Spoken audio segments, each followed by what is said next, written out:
when you think about it, Rocket League really is a game about which team is able to understand the game better and then utilize that understanding to make the proper plays around the field. You don't necessarily have to be the highest skilled team in the game, but if you understand everything that's going on and you can utilize that information to your advantage, you give yourself a fantastic opportunity to win games, even against teams who might be slightly higher skilled than you. So in today's video, we'll be discussing how we can up our level of understanding, turn that understanding into execution, and consistently give ourselves the best chance to win games. And real quick, before we do get started, if any of you are interested in having one of your own replays analyzed, make sure you do check out my Discord, which will be linked down in the description, as I do offer free coaching through there. Smoothly recover back. This is fine. Double commit from the opponents. Okay. Another situation where you can look for a drive challenge. It's just, you need to be very careful as second man. Number one, I don't even know if I would use this flip here. And the reason being, you really don't know where this ball is going.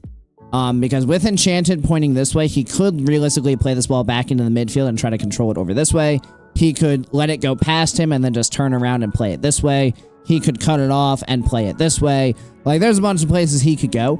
The problem with flipping like this is you are now committing into this general area.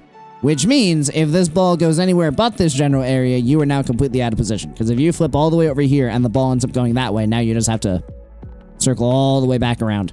Right. So what I would do is you can use a little bit of boost, but I would just boost and drive this way.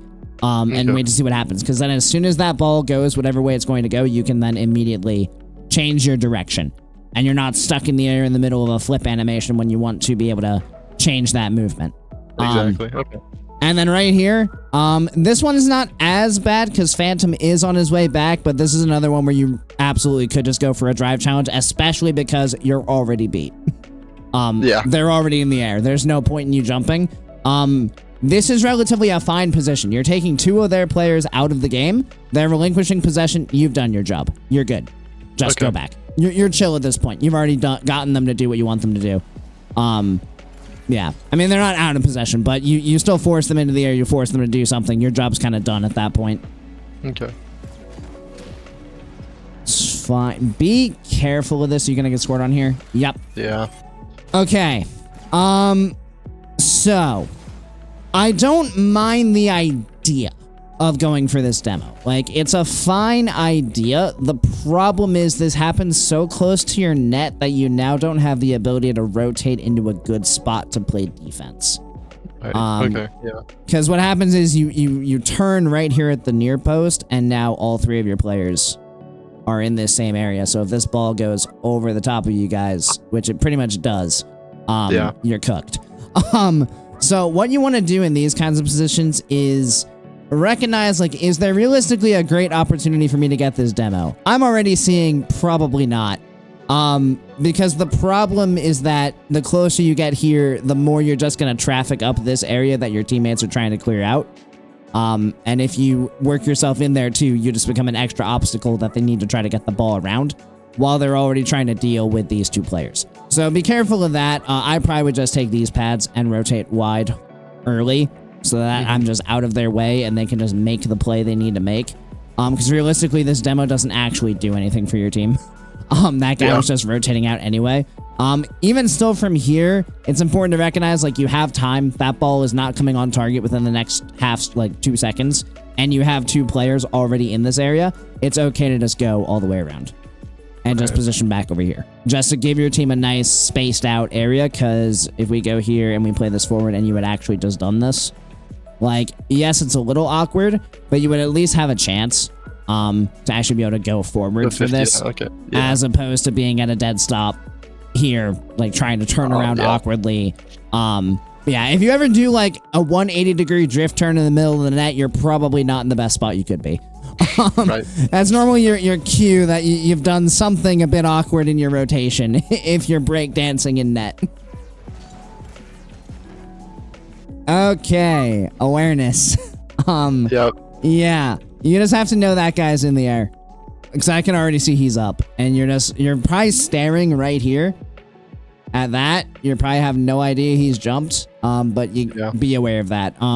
At the very least, you should be able to hear this jump. At the bare minimum, your audio should be loud enough that you could hear that. And the second I hear a jump in this position, I know I'm probably beat, and there's no real reason for me to go. A lot of times when players get faced with faster players, they get outpaced because they end up in situations like this, where they're beat into the air and they jump anyway. So they feel like they're getting massively outpaced, when in reality, what exactly is this guy gonna do from this position? Like, hit the ball straight down, I guess, or to the side. He's gonna hit the ball somewhere. Like, this is not a threatening position. He's not shooting this ball. Like, that's not what's gonna happen. So just recognize, like, is that guy in a threatening spot?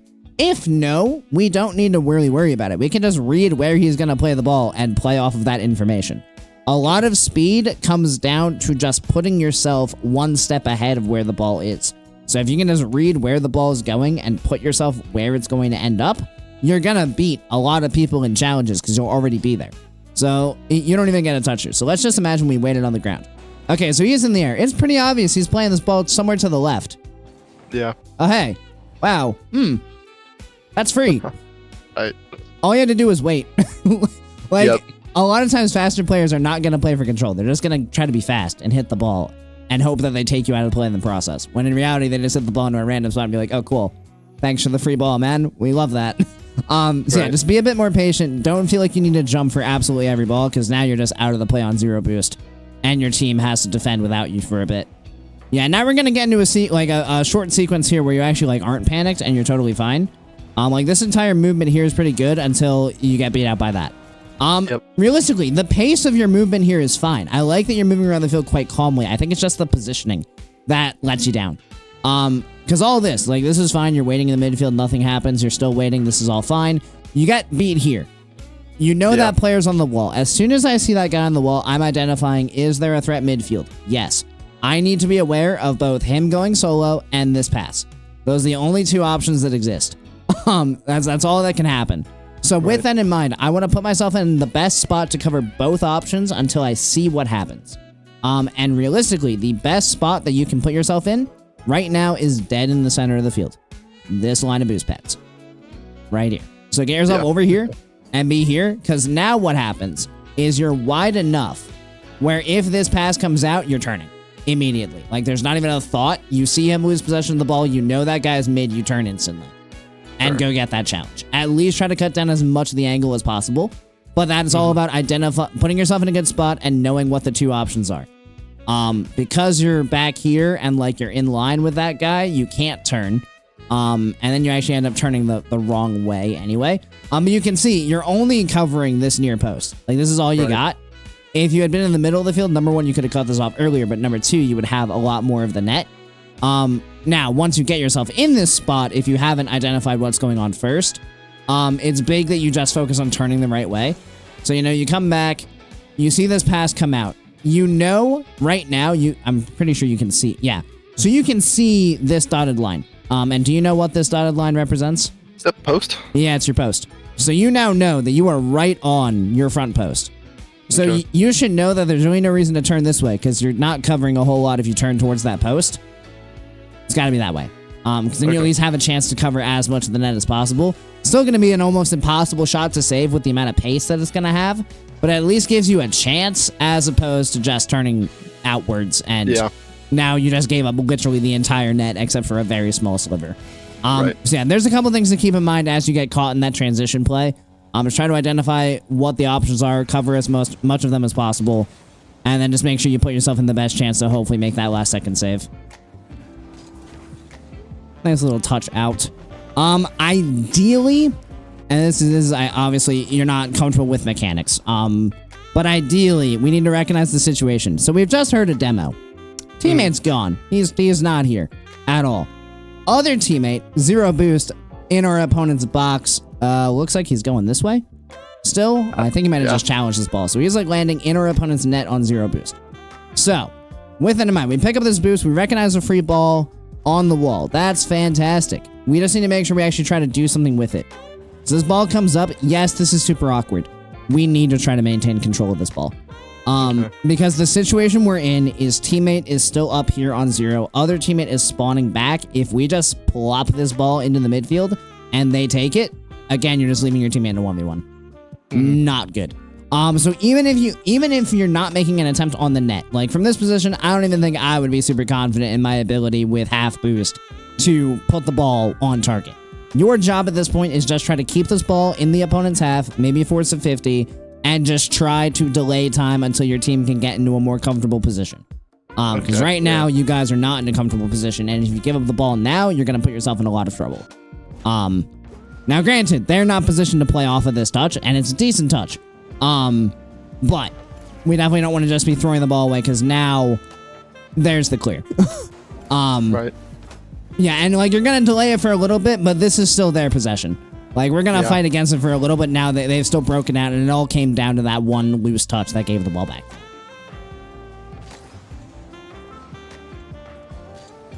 Good save here. This one's a little bit awkward. We're kind of just wandering around the field a little bit. Again, I think we could do ourselves a favor to play off of the most likely thing that can happen. So this ball rolls up the wall. The way I'm looking at it, I'm sorry, this guy's already in the air. Your team's not going to win this race. I just don't see it. Even with using the wall, I don't think they're beating this guy. So with that in mind, I'm going to play a bit slower here. I'm not going to move up the field as aggressively. I'm probably just going to wait in like this area because from here, right? If this ball goes anywhere, I have it covered. If it comes towards me, I got that. If it goes towards that corner and my teammate's awkward, I can play there. If it goes to the midfield, I have that too. From up here, you only really have if it goes into the midfield. If it goes over you, towards your net, you don't got that anymore. If it goes to the corner, you don't really have that. So that's a lot less covered in a situation where it's pretty much at the best going to be a 50. Probably not anything more. But if you're back here, now you could go cut this off immediately if you wanted to. You could recognize your teammate was there and just rotate back a little bit calmer. Obviously, your positioning doesn't punish you here because you get back perfectly fine. But you want to be careful about how far up you're moving because realistically, if Ryan's shot here is better, you are in a lot of trouble. And that was just because you had to react to everything that was happening as opposed to reading like, oh, we're probably not going to win this. Let me put myself in a spot to deal with that as opposed to hoping that it just works. Sure. Where did teammate come from here? Wait. All the way behind, I think. Oh, he flips over. Okay. Okay. So. I don't really know why he's doing this, but be careful here. You're again committing a little bit too far forward, and you realize it immediately when you immediately turn sideways on your landing. This goes back to the whole thing we talked about on that first kickoff where you want to maintain your momentum as much as possible. So this thing's about to get absolutely boomed down the field. Fantastic. We love that. There is absolutely no reason for us to rush, though. If this thing is going to bounce off the backboard, they're going to be just as awkward when we get there as opposed to if we rush upfield. Now, realistically, they're in a fine spot and our teammate's up there. So with that knowledge, there's really no reason for us to run, especially if our teammate's going to jump. Because now, again, we don't know where that play is going with our teammate in the air.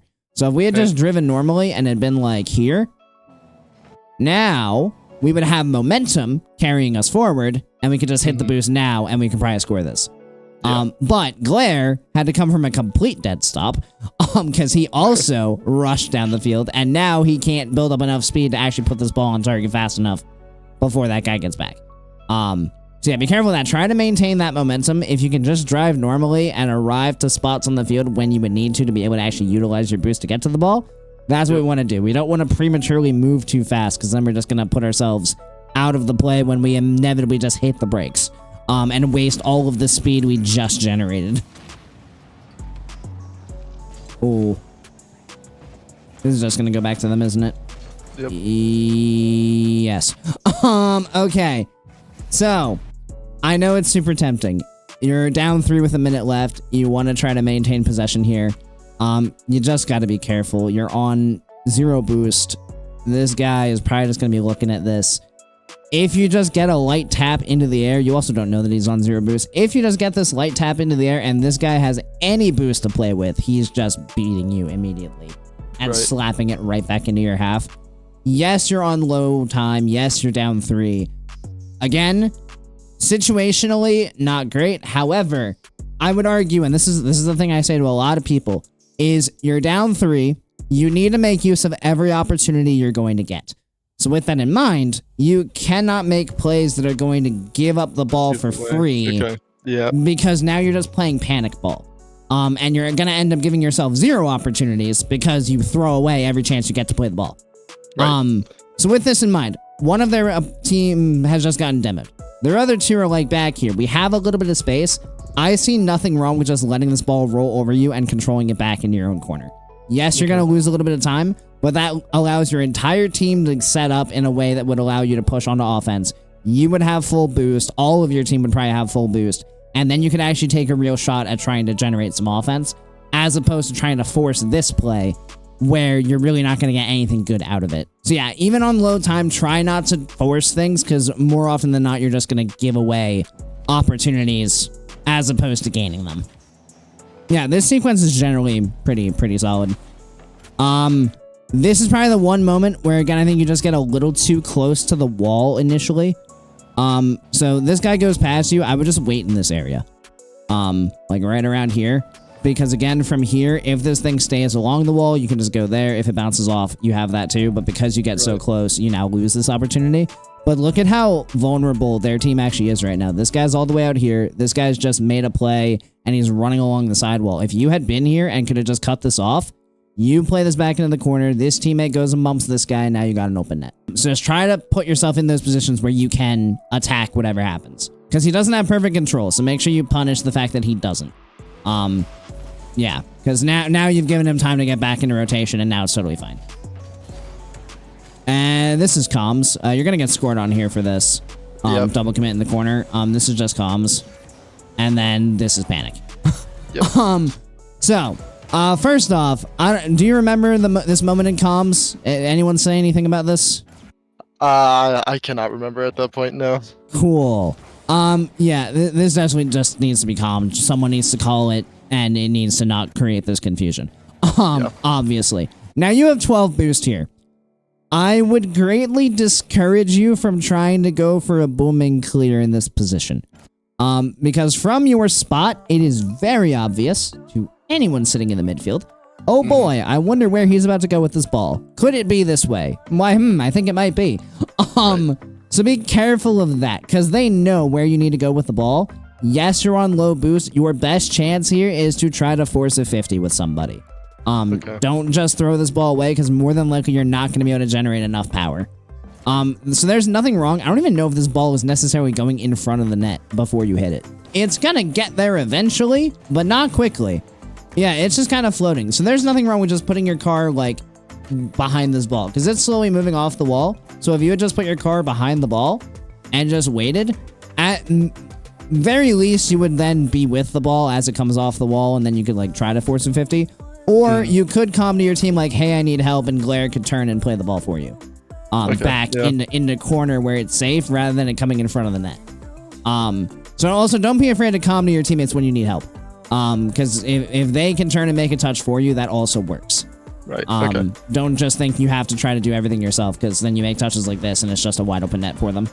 As you guys can see, your understanding of the game is a very big factor when it comes to determining your success. If you don't understand what's going on in the game and you're not able to put yourself in good spots based on that information, you're just playing directly into the hands of your opponents and giving them opportunities that they should not have access to. So make sure in your guys' own games you really take a moment to look around the field and really consider everything that's going on, because the more information you can utilize to inform your decision making, the better chance you are going to have to win those games. Of course, thank you everybody so much for watching. I really do appreciate each and every one of you who made it to this point in the video, and I do hope you enjoyed it and found it helpful. If you did, make sure you click that subscribe button right down below, so you make sure you don't miss any future Rocket League content. Additionally, once again, if you're interested in some one-on-one coaching of your own, or perhaps you just like to be a bit more involved in the community we're building here, feel free to check out my Discord, which is again linked down in the description. And as always, I hope you guys have a great rest of your day, and I'll see you next time. See you later, guys.